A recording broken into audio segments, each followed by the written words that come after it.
Welcome to a special episode of the celebration month of August. We're celebrating Independence Day, Parsi New Year, and Janmashtami. Uh, so this is Sri Shakti series at the Coffee Con Show, powered by the Emerging India Forum, TIF, and a tech partner, Prime Infotech Solution. From the theater stage to digital strategy boards, from ghostwriting, brand voices, to soon representing new literary wants. Heer Kothari's journey is anything but linear. As the founder of Panihee Communications, Heer blends editorial instinct with sharp storytelling, building brands that don't just speak but stay. A firm believer that content isn't filler but fuel. She has championed powerful narratives across luxury, fintech, and wellness sectors. In this episode, we sit down with the narrative sorceress herself to decode content that converts, explore what it takes to build a boutique brand consultancy from scratch, and uncover the woman behind the voice, one who's scripting legacies, not just campaigns. So, welcome here today's festival episode of the Coffee Con Show. Thank you, Amir. Yeah, Lovely so to let have. It's good to be here. I feel really nice. okay, so let me explain you. There will be three rounds: professional, personal, and a surprise rapid fire round where you will be in the hot seat. And here's inspiration, niche marketing. Okay. Okay. So, for example, I am Amir Virani, host at Coffee Corner, legal tech evangelist at Prime Infotech Solution, author of 15 books. We help law firms, corporate legal startups, SMEs, world-class technology, software licensing, and tech training solution. So my first question here. Panihee Communications was born out of passion and purpose. What was the moment you knew it was time to start your own firm, and how has the journey been, and what are the defining moments you had? So when I was graduating from college, I finished my BMM, majored in journalism from Sophia College in Bombay. I graduated with a degree from Mumbai University. And when I was graduating, I saw that content was witnessing a very, very big transition. We were going from long format content to short format content because suddenly social media was taking over. At that point in time, brands had not started, using or leveraging social media as much as they do today. But people were experimenting. People were putting up posts about what they felt in the day. They posted random pictures about themselves. And that is when I realized that this was a very powerful tool to influence people, to steer audiences. And but we were still at the cusp. We were still at the cusp of change. So I was waiting for the right time. It was only when brands actually started transitioning and their marketing tools were more evolved. That was the time when I started seeing content in a different light. Wow, beautiful. So let's dive deep in conversation here. How do you balance creative freedom with business goals when working with clients? That's a very tough question, Amir.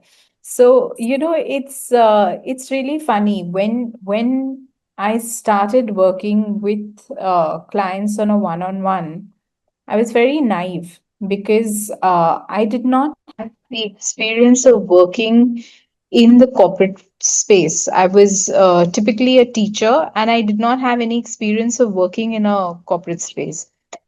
And what really happened was that I threw myself here working with clients, and I realized that at times my creativity was appreciated, and at other times, clients leveraged on my creativity and they wanted something what they wanted. In both the spaces, there was learning.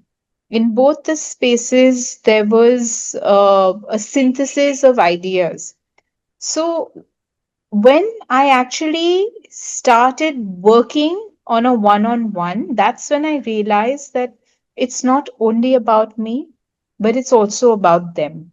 And it's only when you synthesize ideas will you have a business that I'm can build sorry, in the I right. didn't quite catch that. I'm sorry, my Siri started working up. But definitely, that's the only time when I started realizing that that's how businesses work. You have to be down to earth, you have to be listening, you have to understand what the client's expectations are, and then forge ahead. If you cannot commit to something, say a no. It's okay to say no. That'll bag you a little more respect than trying your hands at something that you cannot do. And I have failed many times, but I thought that being honest was the better way out. Beautiful. Okay.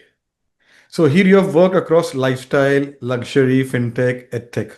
Yeah. How do you tailor storytelling for such varied sectors without losing your voice? Amir, this is a very tough question because honestly, every segment has its own voice. Every segment has its own set of words. So when I started my career, I started as a professional who wrote strictly for lifestyle and art. I was an art writer. I was an art critic. And I realized that if I wanted to even play from art to food, there's a different set of words. If I wanted to play from food to lifestyle, which is more around decor, there was a different set of words. So you don't lose the insignia, but you have to keep you have to keep shedding the your appeal, and you have to keep adapting to something new every time you tap into a new segment. Wow. So here you often say content isn't filler, it's a fuel. Can you elaborate on how brands can embrace this mindset? So let me put it this way. What if we had let's take for example, what if your Instagram or your LinkedIn had only words and no pictures, or vice versa? Okay, so especially if there was only pictures and no words, how would you explain what your brand is about? Pictures don't always do justice. It's pretty much the synthesis of words and pictures that go hand in hand, and they go hand in glove, and that's what makes the brand complete. So every brand needs its voice. Every brand needs content so that people can identify with its USP. Okay, so we are in a world which is brimming with competition. Every brand has its own specific voice. Supposing if let's take for example coffee. uh, you could be having one brand of coffee, I could be having one brand of coffee, but my coffee is more toasty than your coffee. So that each one has a different USP, and that's what needs to come out through content. That Wow. cannot come out through just an image. Yes. Okay. So, as a former drama consultant and voice coach here, how have those skills shaped your current approach to communication strategy? So let me put it this way. Uh, Drama helped me, gave me the edge with communication. It delivered me to my confidence, it delivered me to think freely, it delivered me to express myself without getting worried about what the opposite person would think. Drama delivered me to the truth of the matter. When I and drama and communication and writing, I see them as three very different things. So when I transitioned from drama to writing, the biggest challenge was I was writing just like how I spoke. Okay, so when we're teenagers back then, there are no filters when we're speaking, right? So there is a certain way that we talk in. There is an excessive use of slang. It was all surfacing in my writing, and I had to constantly keep correcting myself to align myself to the landscape that I have now. It was a bit of hard work, but I loved it. I enjoyed every bit of it. Beautiful. So, here in a world obsessed with trends, how do you keep your content timeless yet relevant? So, there's one thing that I've learned with content is use examples to back it. Try and give people an idea of the era that you're writing in or the times that you're writing in, and also make it more relevant by using not very difficult words. Don't jargonize it, but use idioms, phrases, and make it very easy for the opposite person to understand. So, when I was in school, my teacher used to tell me use more sophisticated words, but when I see it now, if I want to be reaching a larger target audience, I think it is imperative for me to use language that is more universal, which has an appeal that which can appeal to a greater target audience. And considering the fact that the times have changed, uh, content is something that is relevant to everyone, to every age group, right? With the internet here, everyone can access content.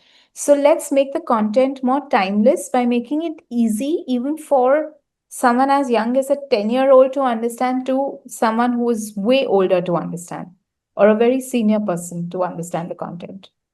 Wow. So, here let's go memory down the lane. What has been your most memorable campaign or client collaboration and what made it stand out? So I think I've had quite a few memorable campaigns and planned collaborations. I think one of them being EduBridge Learning, the other one being working with Tech Bay Leaf.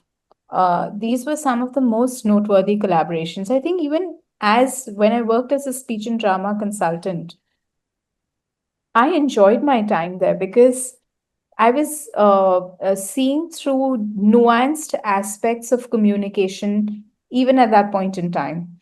So, all my collaborations so far, they have been worth it. And I've totally enjoyed, and it has been a learning experience with everyone, even with Credit Fair or with you name any brand. I think even Green Territory, anyone. I think I've really enjoyed the collaborations that I've worked with. Wow. So, what is the process step when you a new client approaches you? Uh, so, this is for newcomers who start their journey into content creation. So, what should they go through, and what are their first questions before they start or take up the client? So honestly, I think first they should understand what the client's target audience is, what the brand is about, who are the brand's competitors. These are some of the things that are very, very important for any newcomer to understand. It's only when you do homework about your competitors will you know how will you place the brand that you are planning to work with. Um, Also, I think the newcomer should realize that when you're marketing a certain brand, you need to give that brand a signature tone. So, this is what I've learned with one of my clients, Sony, that a vocabulary sheet comes in handy. A vocabulary sheet is you cannot use, for instance, if you're working with an edtech setup, which I have learned from them about the vocabulary sheet, we were not allowed to use the word student loosely. We had to give it thought. We had to use the word learners. And that made a lot more sense because that meant that you were catering to a certain target audience, which is not in school, not in college, but they're well out of college. And this is a different batch or different age group of students that they're dealing with. So, this is something I really wish newcomers would keep in mind, especially when they are dealing with their Wow. respective clients. Beautiful. So, in designing there is a brand kit. Uh, is there something what do you say? ये, what do you say? अपना ये tone voice in writing. Yes, because every brand has its own tone. Some like to be like if you go to see most of the food brands, let's take Zomato for instance, it's got a very quirky tone. So, yes, voice does play a very quintessential role in building the brand image. I can't use a quirky tone for an edtech company. I can't use a quirky tone for a CEO, unless it's a few bits and spurts from his own, a few anecdotes here or there. But I think a brand voice, a brand tone is very, very relevant, and that builds up gradually with time because there are certain words that audiences resonate with, and Correct. it is quintessential for brands to have and foster that and build on that from time to time. Wow. So here you have ghostwritten for brands in the past. This is for newcomers who want to take up ghostwriting assignments. So, what are the key elements they should keep in mind while doing ghostwriting? First of all, listen to your client. Just go with a clean slate. Think you do not know anything and go there, sit with a blank face, and then start processing the information because that's when you understand a lot more, you learn a lot more, and then you're propelled to research better. So go with a clean slate. Definitely do your homework, but go with a clean slate. Go with the idea that you do not know anything. What you're going to get from there is totally new. So that will help you absorb things way better. Wow, beautiful. So, who has influenced you from the world of content creators and storytellers? I generally get influenced by Indian writers. I must say that. Well, I really credit them because they tap into a very vibrant diaspora of the culture, and I enjoy. I think if there was anyone who has inspired me in the world of content, it would be Indu Sundar Sen. I definitely like Roald Dahl from my childhood days. I still go back reading a Roald Dahl children's book. mhm. And I'm not ashamed to say that. But uh, and there is Salman Rushdie. I have enjoyed reading Ashwin Sanghi, Siddharth Dhanwant Roy. One of my favorite autobiographies are written by Maharani Gayatri Devi. It was such a vivid account. I can never forget. I still have the book. I keep revisiting the book from time to time. It is such an inspiration. So I think I personally like Indian authors, and then I prefer the Western authors. Wow. So, what's the future of content marketing here? Is AI a friend or a foe to creativity? So technology is here to stay. When the first time I had this little brush with AI, it did like scare me a bit. I was a little worried about how AI would like change my world. But when I look at it, when I actually tap even the Chat GPT 5, when I tap into it, I realize that human intelligence is far more superior. So AI is a friend, not because it can do your work, but it can make your work easier. So, Mhm. simple things like tonality. You can change the tone of a brand, like, at a snap of your finger.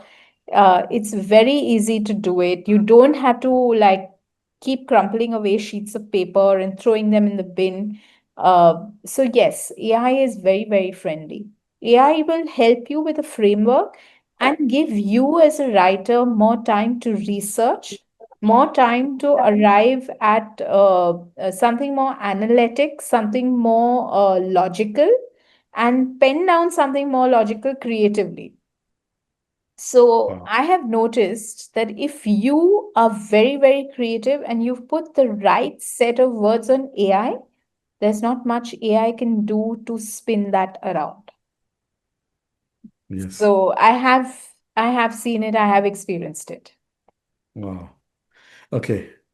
So my last question for your professional journey around here: what advice would you give to young professionals who want to enter the world of content creation, storytelling with words? Read, just read. And it's not about reading. I think tap into every media.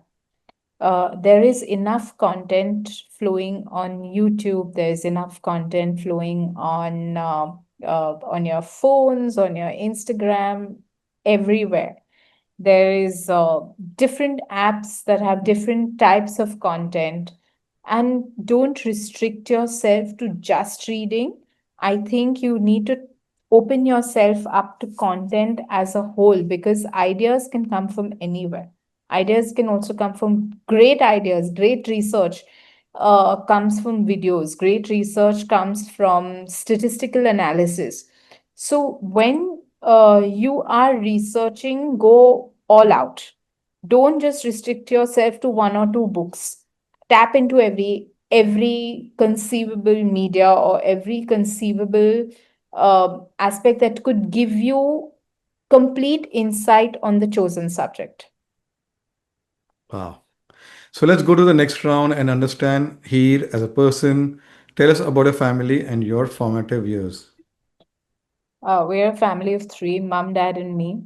Obviously, I've been the naughty one. I was a rebel. And I think that I get that from both my parents. They equally rebellious in their own ways, but in the nice way. I've never followed the grain. I always wanted to do something different. So I started out as a journalist. And when I started building into content, I didn't tell my family. It took them a while to realize that I've transitioned from a journalist to becoming someone in the content space and starting my own agency. And it was only when I was registering the firm that they realized, oh, when did this happen? So they were a little taken aback, but yes, it was a transition. It wasn't easy. I was writing for different publications as well as working for brands. So it's now that I can say I've completely stopped writing for different publications, though I would love to go back, but yet continue writing for brands. Wow. Okay. Uh, so what's the story behind your agency, Panihee Communications? So Panihee Communications is a combination, the name is a combination of Paresh, Nikita, and Heer. Panihee. And I think I always want to take them with me wherever, with whatever I undertake.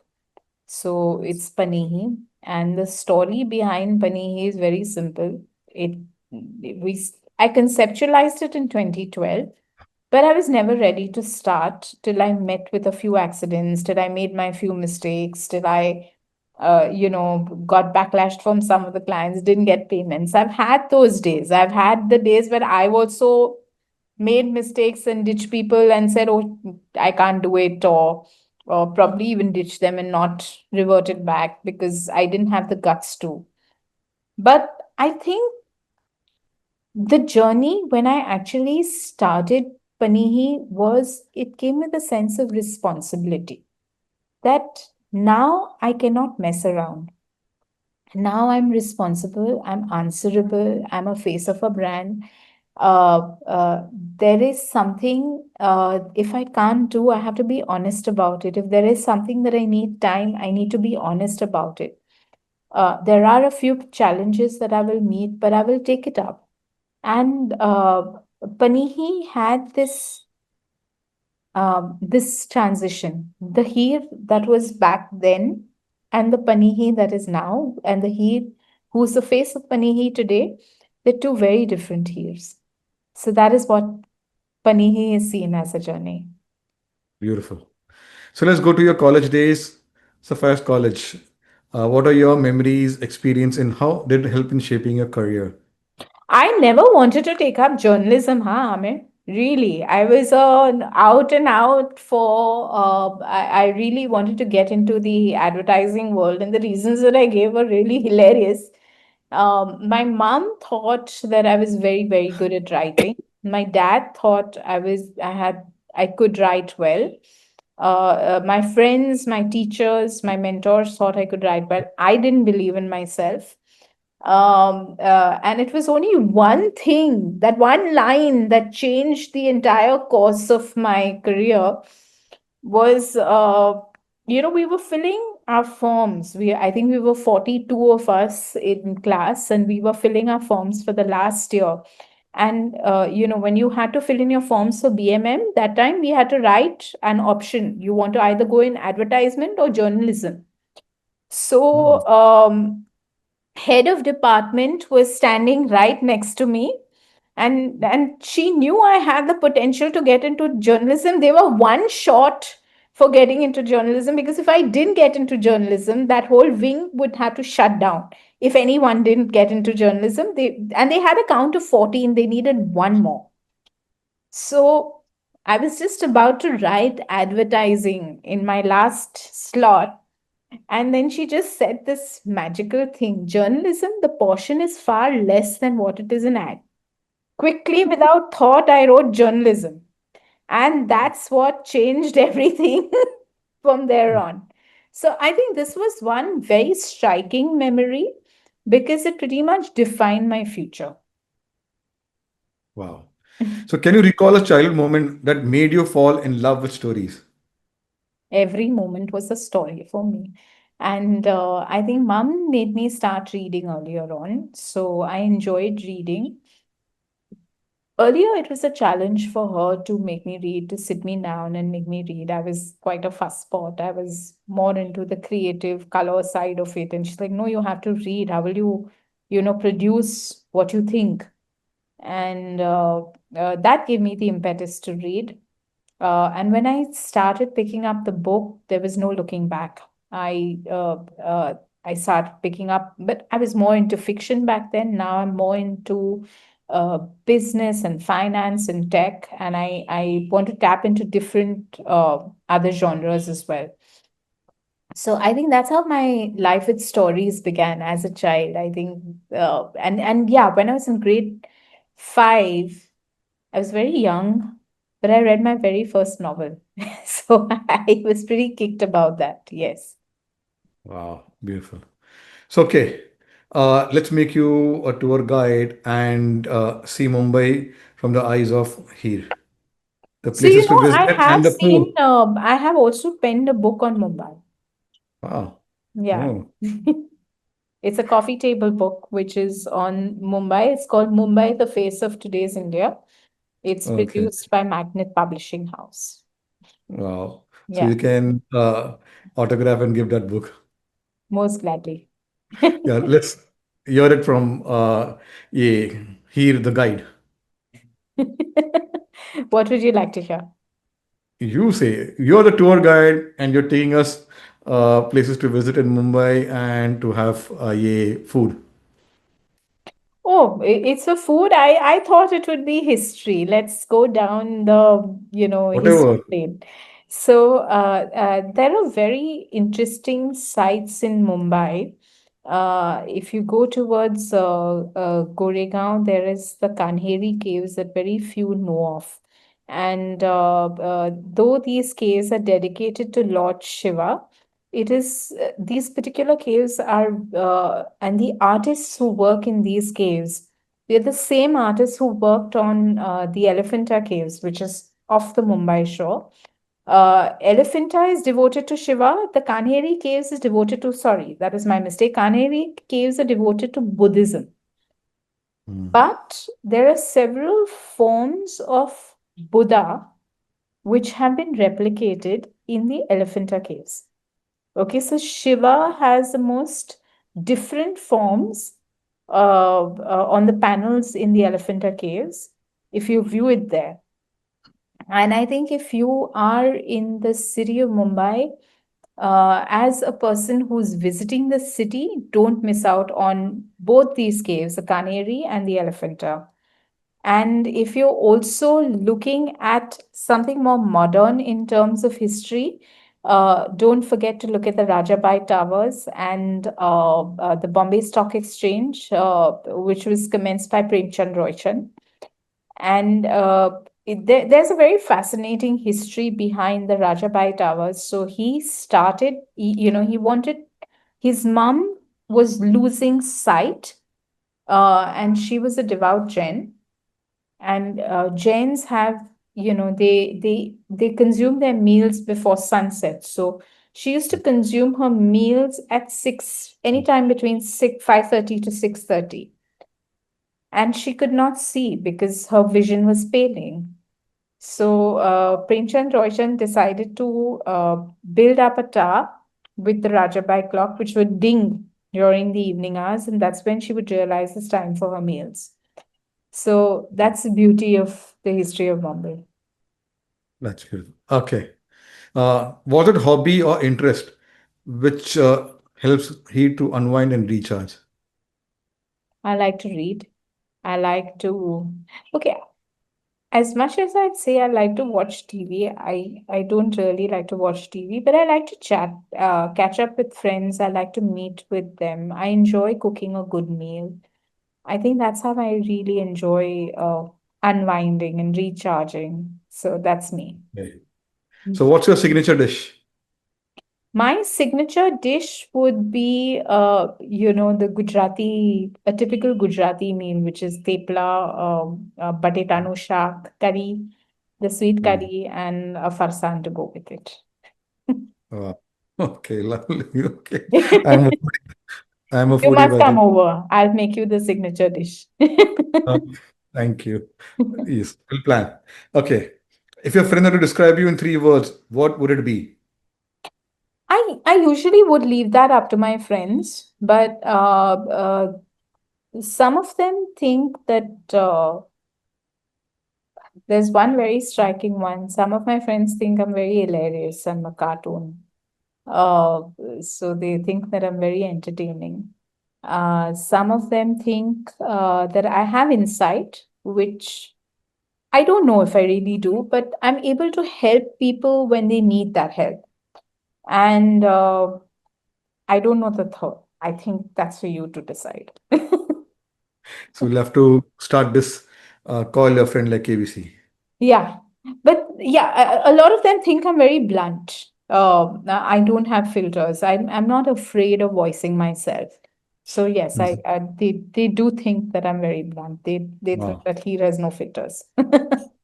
Wow. So what are your plans for 2025 personally and professionally? I think we are pretty much at the tail end of uh, I agree. 2025. But yes, I do want to diversify. And I want to diversify into different segments. I am looking at different areas of where to diversify. It's just that I'm not able to find the right direction as yet. Wow. Okay. Since this is Sri Shakti series, what does Sri Shakti mean to you? One thing that I strongly feel and I strongly believe is Stree Shakti and women empowerment is so overdone that we have overlooked equality in the process. We have overlooked the pain points of a man who's living in a patriarchal setup.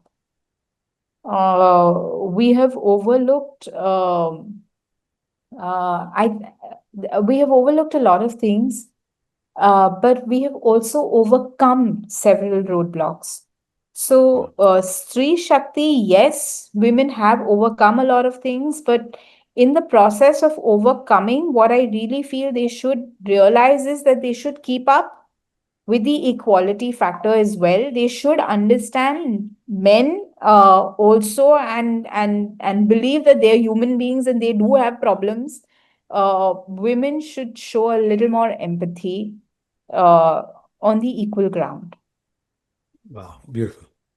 So, uh, we have asked our speakers on Independence Day, but I'm asking you to give a message for Janmashtami to our viewers out there. So, Sri Krishna is associated with a little masti. I'm urging all corporates, all professionals, all startups to keep that masti alive, because if you don't keep that masti alive, no one will really turn to you for anything. You need that little masti in your life. Even the gods did it. So can you. Beautiful. So, my last one is a googly one. Describe here in one line.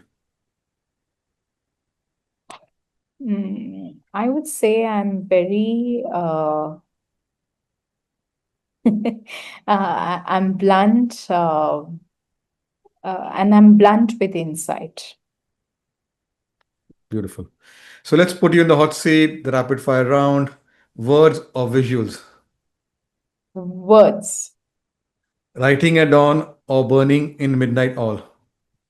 Writing, sorry. Writing in morning or burning the midnight oil? I think burning the midnight oil is great fun. When it's Wow. quiet, you start writing better. Wow. An author you'd love to have coffee with, dead or alive.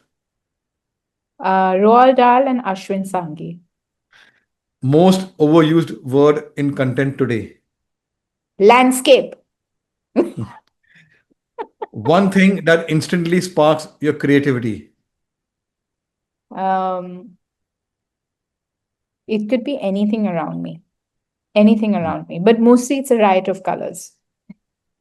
One brand you dream of collaborating with someday. I'm not particularly sure of the name of the brand, but it would be any brand that is concerned with the ecology of this world, ecology or biology, etc. So something to do with preservation. Sustainability. Yeah, Okay. Your go-to comfort food. mushrooms. I can do mushrooms anytime. Your dream travel place. um, I wanted to say Turkey earlier, but I won't. I would definitely say Samarkand, Greece, Okay. Italy, all those are places. I, I would love to go to Kerala over and over again. Your favorite color. Red, Tea or coffee to recharge. both.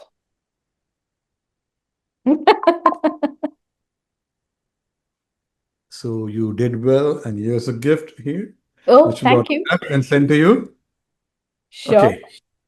So here your journey from theater to brand storytelling has been nothing short of inspiring.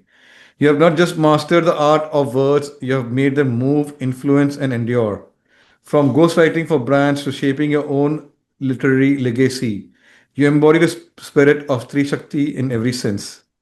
So, thank you for sharing your insights, your passion, and your powerful perspective with us today in this special celebration episode.